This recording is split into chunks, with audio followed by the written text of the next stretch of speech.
사랑을 받아야 사랑을 줄 수 있습니다. 근데 문제는 누가 먼저 사랑할 거냐 이거예요. 그 프랜시스라는 사람이 원래 부잣집에서 유복하게 잘 살았는데 어느 날 말을 타고 지나가다가 한쪽 길에서 부정하다 하면서 오는 한센병 환자를 보게 됐어요. 보니까 팔 하나는 문드러져서 없고 또 팔 하나는 내밀면서 뭔가 도움을 달라고 그러는데 이 프랜시스가 말에서 내려가지고 자기 지갑에서 은전 하나 그에게 건네주는데 그 악취에 현기증이 날 정도였지만 그래도 그 돈을 쥐어주면서 그 사람을 쓸어 안았어요. 깠는데 느낌이 이 사람도 하나님의 형상대로 지음을 받은 사람이구나 하는 느낌이 왔고 그 다음에 그를 안아주면서 마치 하나님이 그와 같은 모습을 하고 있는 자기를 쓸어 안아주는 것과 같은 그런 감동을 받았던 거예요. 그래서 그 길로 그는 그 병든 사람들, 가난한 사람들을 위해서 평생을 살기로 하고 또 그들을 위한 삶을 살아서 성 프랜시스가 되었다. 그 사람이 임종할 때도 자기 인생에서 잊을 수 없는 순간은 바로 그때 그 한센병 환자를 안았을 때 그때의 느낌, 그것이 자기의 인생을 송두리째 변화시키는 그런 경험이었다. 이렇게 얘기한 것이 그의 일대기에 나와 있습니다. 오늘 요한 3서요. 특별히 오늘 요한 3서를 읽었는데 어때요? 여러분 성경 한 권 읽은 거예요, 서서. 이제 65권만 읽으면 돼요. 그러니까 얼마나 쉬워요.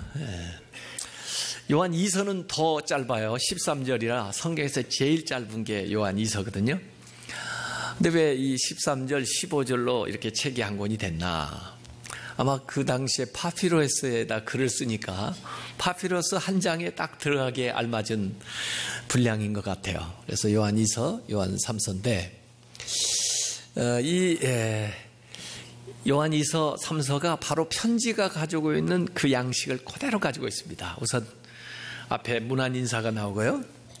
그 다음에 축복하는 기도가 나옵니다. 그리고는 본론 내용이 나오고요. 그 다음에 작별하는 인사가 나와요. 이 네 가지 형식이 요한 2서, 요한 3서에 그대로 나와 있고 또 요한 2서와 3서가 사실은 같은 주제를 가지고 있어요. 뭐에 대해서 얘기하느냐? 크리스찬 하스피탈리티, 기독자의 그 환대, 나그네를 대접하는 것에 대한 이야기가 나와요. 다만 요한 2서는 환대하라고 했지만 그러나 잘 분별해서 거짓 교사들, 거짓 선지자들은 그걸 이용하려고 하니까 그들은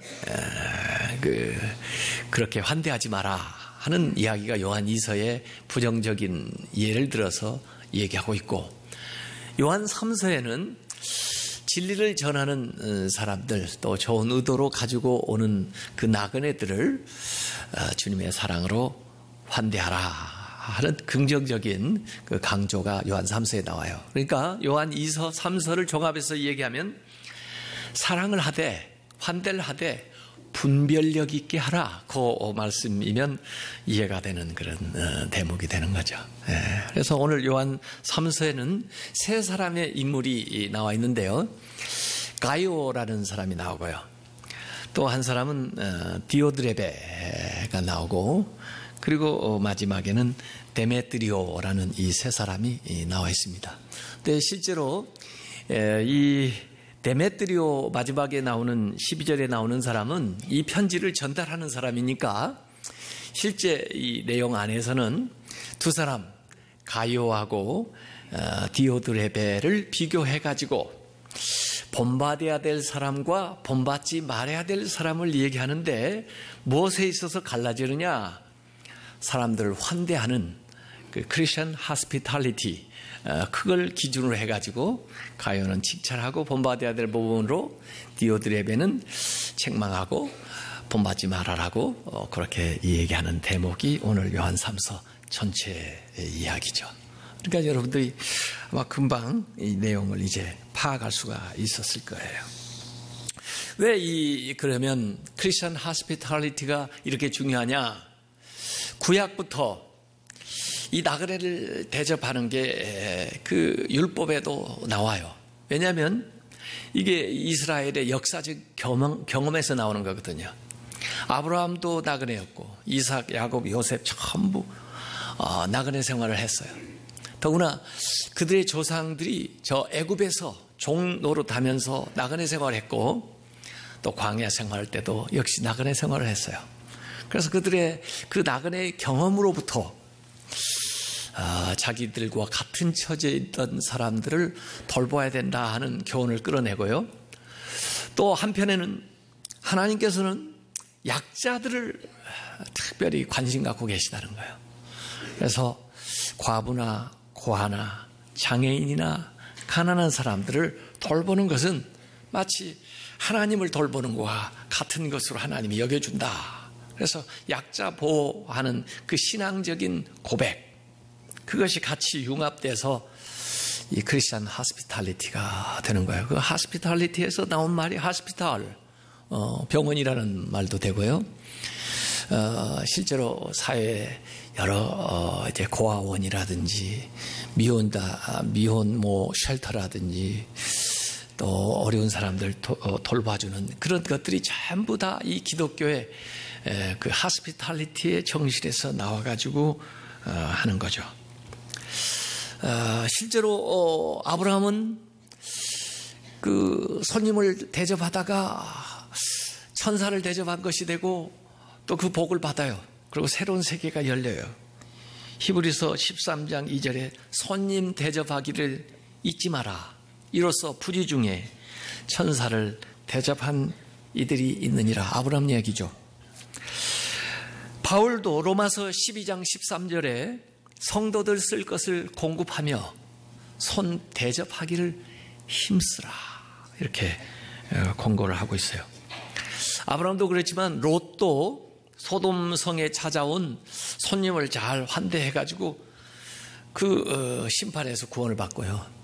소돔성 사람들은 오히려 그 찾아온 손님을 해코지하려고 하다가 결국 멸망하게 되는 거죠. 그래서 심판과 구원이 바로 이 하스피탈리티에 의해서 나누어진다 하는 것이 사실 마태복음 25장에도 예수님께서 최후의 심판 이야기를 하면서 양 염소 부류로 나눠놓고 말씀할 때에도 그 이야기가 나와요.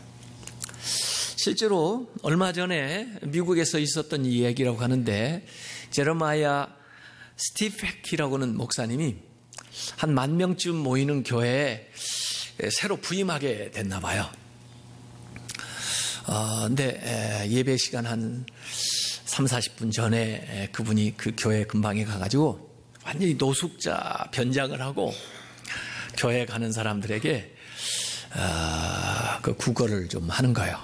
아침을 못 먹어서 아침 좀 먹을 수 있게 조금 그 잔돈이라도 있으면 좀 주세요 하고 사람들에게 요청하는데 그 많은 교인들이 교회를 향해서 가면서도 별로 그 사람 주목하지 않고 그 사람한테 헬로라고 인사한 사람이 3사람 정도 되고요.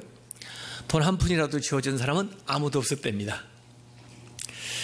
예배 시간 임박해가지고 이제 그분이 와서 제일 앞에 앉으니까 안내원들이 와가지고 아유 여기는 안 된다고 조금 뒤에 가서 좀 앉으시라고 그래가지고 뒤에 가서 앉았는데 이제 예배 시간이 시작돼서 그곳 이제 선임 장로님이 새로 오신 목사님을 소개하는 겁니다. 우리 교회 오늘 처음 부임하시는 제레마야 스티펙 목사님 모시겠습니다. 근데 그 강대상 뒤에서부터 나오지를 않으시고 저 뒤에서 벌떡 일어나더니 앞으로 두벅두벅 나오는 거예요. 사람들이 다 박수 치면서 보니까 노숙자예요. 그래서 사람들이 어떻게 됐나, 저 사람이 무슨 사건을 일으키나. 그런데 이분이 걸어 나오시더니 그 변장한 걸 다 벗으시고, 제가 제레마야 스티백입니다. 근데 제가 한 30분 전에 교회 앞에 인사들을 하고 뭐 좀 도와달라고 하는데 3분만 저한테 인사하시고 아무도 도와주시지 않더군요. 그래서 제가 이 하나님 말씀이 떠올랐습니다. 그러면서 마태복음 25장 35절부터 40절까지 말씀을 그들에게 읽어드리는 거예요.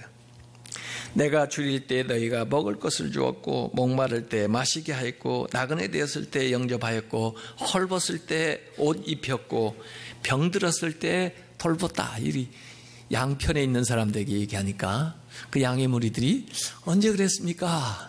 사실 나중에 염소 무리에 있던 사람들도 언제 우리가 그러지 않았습니까? 이제 그랬는데 주님 말씀하는 거죠. 너희가 여기 내 형제 중 지극히 작은 자 하나에게 한 것이 나에게 한 것이라. 자기는 오늘 이 교회에 주님의 제자가 아니라 사람들만 보이더라. 여러분들 언제 제자 되겠습니까? 우리 같이 제자가 됩시다. 이렇게 첫 번째 설교를 했다 하는 이야기가 전 세계에 이렇게 알려지게 됐어요. 오늘 이 가룟에게 이런 이야기를 요한은 하고 있는 겁니다. 우선 이 가룟에 대해서 내 사랑하는 그러면서 축복을 해줘요. 2절에 너무나 유명한 축복 기도가 나옵니다. 사랑하는 자여, 너의 영혼이 잘됨 같이 네가 범사에 잘되고 강건하길 내가 강건하노라. 이 삼중 축복이죠. 조영기 목사님 삼중 복음 그러셨는데 이건 삼중 축복. 세상에서는 건강한 육체에 건강한 정신이 깃든다 이렇게 얘기하지만 여기 오늘 말씀을 보면 영혼부터 얘기해요. 내 영혼이 지금 잘 되니까, 영혼이 잘 되었기 때문에 따라서 범사가 잘 되고 그리고 강건해진다는 거예요. 이 세 가지가 잘 돼야 전인적으로 건강한 거죠. 영혼이 강건하시기 바랍니다. 범사가 형통하시기 바랍니다. 육신도 건강하시길 바랍니다. 이렇게 축복을 하면서 그 다음에 3절에 형제들이 와서 너에게 있는 진리를 증언하는데 내가 진리 안에서 행한다 하니 내가 심히 기뻐하노라 그랬습니다. 이 사도의 기쁨은 성도들이 진리 안에서 살아가는 것, 또 진리 안에서 행하는 것, 그것이 기쁘다는 거예요. 그래서 4절에도 내가 내 자녀들이 진리 안에서 행한다 함을 듣는 것보다 더 기쁜 일이 없도다. 그런 것 같아요. 진리 안에서 살아가는 모습을 볼 때 너무 보람있고 너무 기쁘고 감사한 그런 마음이 드는 거죠. 요한도 그런 얘기를 합니다. 그러면 그 진리 안에 살아가는 것의 실증적인 증거, 눈에 볼 수 있는 그게 뭐냐? 가룟에 있어서 사람들을 환대하는 거예요. 사람들을 잘 대접하는 겁니다. 그래서 그 5절에 보니까 그 나그네를 형제로 대우하는 거예요. stranger를 brothers and sisters로 대접하는 거죠. 그게 환대하는 거예요. 진리를 위해서 일하는 사람과 우리가 동역하는 게 함께하는 거예요. 마태복음 10장 40절, 41절, 42절에 보면은 선지자의 이름으로 선지자를 영접하는 자는 선지자의 상을 받을 것이요, 의인의 이름으로 의인을 영접하는 자는 의인의 상을 받을 것이요, 또 누구든지 제자의 이름으로 이 작은 자 중 하나에게 냉수 한 그릇이라도 주는 자는 내가 진실로 너에게 이르노니 그 사람이 결단코 상을 잃지 아니하리라 그러셨어요. 그래서 선지자 일을 하는 사람이 내가 선지자가 못 돼도 같이 동역하면 그분이 받는 선지자의 상을 받는구나.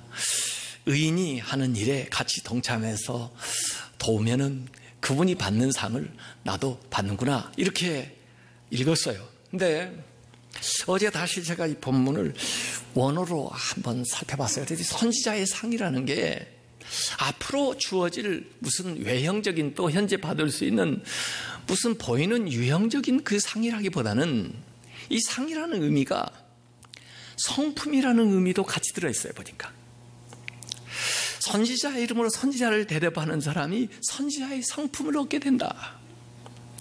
의인의 이름으로 의인을 대접하는 사람은 의로운 성품을 얻게 된다. 그렇게 말해도 정확한 번역이에요.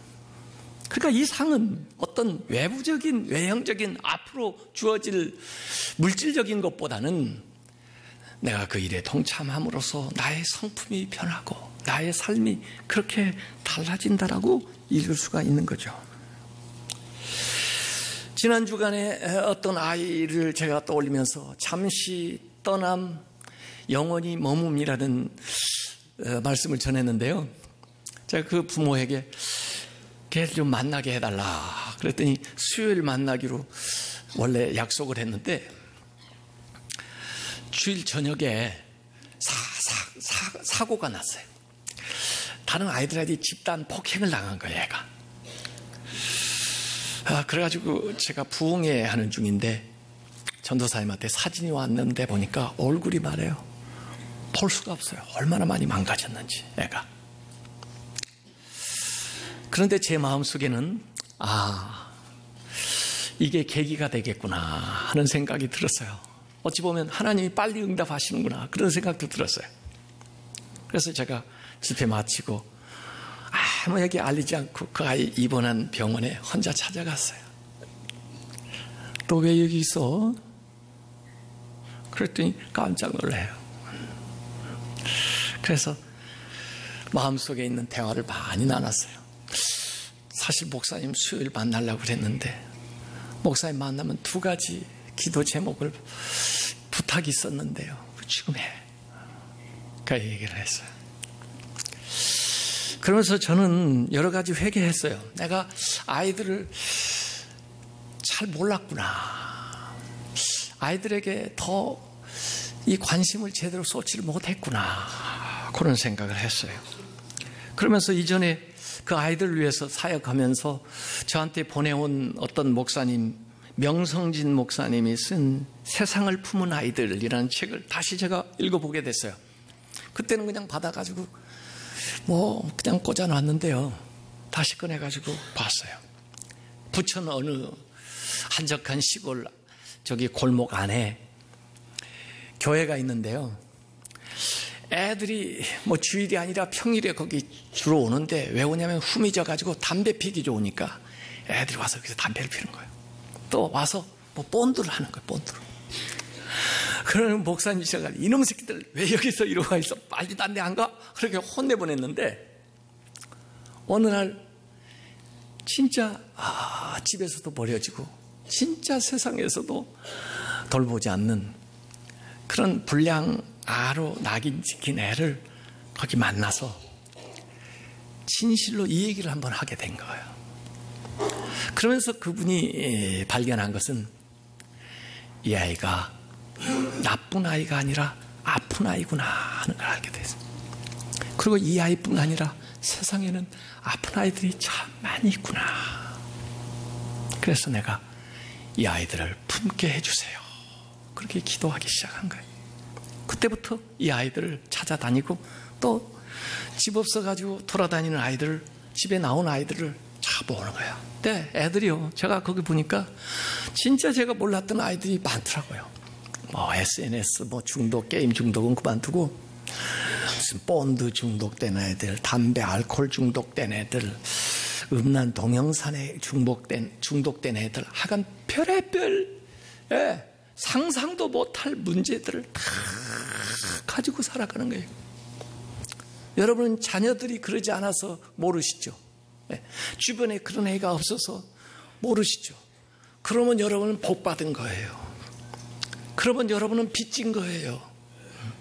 그런 아이들이 많아요. 통계를 보니까 2015년도 교육부 자료에 의하면 2010년부터 2014년 5년 동안에 초, 중, 고등학교 재학하다가 학교를 그만둔 아이들이 전체 학생의 1%인데 매일 170명씩 그만두고 1년에 6, 7만 명이 학교에서 나옵니다. 그래서 지금 학교에 다녀야 될 아이가 28만 명이 돌아다니고 있어요. 학교를 안 다니고요. 집에서도 쫓겨나거나 집에서 가출하거나 버리거나, 그래서 비행 청소년이 되는데 학교 다니는 아이들보다 중학생만 놓고 볼 때 이 아이들이 저지르는 범죄가 34배가 더 많아요. 이걸 어떻게 합니까? 그래서 사람들이 이건 뭐 쓰레기 같다 하는데, 이 목사님 보니까 이게 자원이다 이런 생각하는 거예요. 그 책 저는 순간에 앉아서 다 읽었는데 거기에 이런 말이 아직 마음에 남아요. 아이가 가장 사랑스러워 보이지 않는 순간이 아이에게 가장 사랑이 필요한 순간이다. 우리도 그러잖아요. 보기 싫고 믿고. 그런데 그때가 걔가 제일 사랑이 필요한 순간이라는 거예요. 그래서 비빌 언덕이 되어주자 이렇게 나서게 된 거죠. 여러분, 크리스천 하스피탈리티는 복음 전도자만을 국한화해서 베푸는 게 아니에요. 더 손을 넓게 펴야죠. 이런 아이들을 품어주는 거죠. 잠발잔, 레미제라블에 보면 말이에요. 19년 동안 감옥 생활해도 변하지가 않아요. 그런데 마리엘 주교가 그를 용납하는 하스피탈리티 베푸는 그 은혜를 통해서 그가 변화되기 시작하는 거죠. 탕자의 진정한 변화는 물론 집에 돌아오는 것도, 물론 자기 자신의 계산을 해서 돌아왔을지 몰라도, 정말 이 탕자는 언제부터 변화되기 시작하느냐? 종이 아니라 아들로 환대하면서 잔치를 베푸면서 받아주는 그 아버지, 그 아버지의 용납, 그 이후로 아마 탕자는 진짜 변화되기 시작했을 거예요. 11절에 사랑하는 자들아, 악한 것 이런 거 본받지 말고 선한 것 가요와 같은 거 본받으라는 거죠. 선을 행하는 자는 하나님께 속하고 악을 행하는 자는 하나님에게 속하지 않을 뿐만 아니라 하나님을 배웁지도 못한다. 그래서 이 으뜸되기를 좋아하는 디오드레베는 모든 것이 자기 본의적이고 자기 중심적이고 자기를 돋보이는 일만 하고, 이를 통해서 하나님의 영광보다는 자기의 영광을 드러내려고 그러고, 하나님의 일을 생각하기보다는 사람의 일을 생각하고 살아가요.